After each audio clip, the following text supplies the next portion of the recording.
sore pemirsa, selama beberapa menit ke depan Anda bersama kami dalam acara berita yang akan kami bahas, berita aktual dan terpercaya. 13 Januari 2023, seorang anak kecil 11 tahun di Makassar, Sulawesi Selatan diculik dan dibunuh dua remaja karena mereka tergiur uang sebanyak 1,2 miliar dari tawaran jual beli ginjal di media sosial. Kepolisian Indonesia mengatakan kasus ini tidak terkait jaringan jual beli organ tubuh, tapi BBC News Indonesia menemukan penawaran dan permintaan ginjal dengan imbalan uang masih beredar di media sosial. Seorang ahli kesehatan masyarakat menyebut tawar-menawar ginjal di media sosial bisa berpotensi menjadi pintu masuk sindikat perdagangan orang. Sementara Ikatan Dokter Indonesia mengatakan sanksi berlapis bagi tenaga kesehatan yang terlibat operasi transplantasi ilegal. Laman itu diblokir dengan dasar Undang-Undang Nomor 19 Tahun 2016 Pasal 42A dan 2B tentang informasi dan transaksi elektronik, memastikan ketiganya tidak lagi dapat diakses oleh masyarakat luas. Dasar hukum lainnya yang menguatkan penutupan akses ke situs-situs tersebut ialah Undang-Undang Nomor 36 Tahun 2009 tentang Kesehatan Pasal 192 Pasal 64 Ayat 3 membahas mengenai pelanggaran terkait penjualan organ tubuh manusia.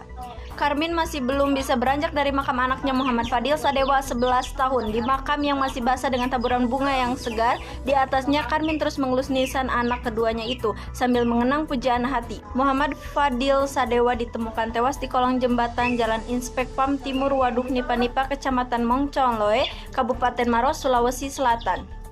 Belakangan diketahui bocah kelas 5 SD ini diculik dan dibunuh oleh dua remaja berinisial A 17 tahun dan F 14 tahun. Keduanya didorong tawaran penjualan ginjal dengan harga tinggi di media sosial. Tergiur uang 1,2 miliar, saat ini kedua remaja sudah ditahan polisi. Kasih Humas Polrestabes Makassar, Kampolando SK, mengatakan pelaku pembunuhan Dewa karena tergiur penjualan organ ginjal lewat konten di media sosial.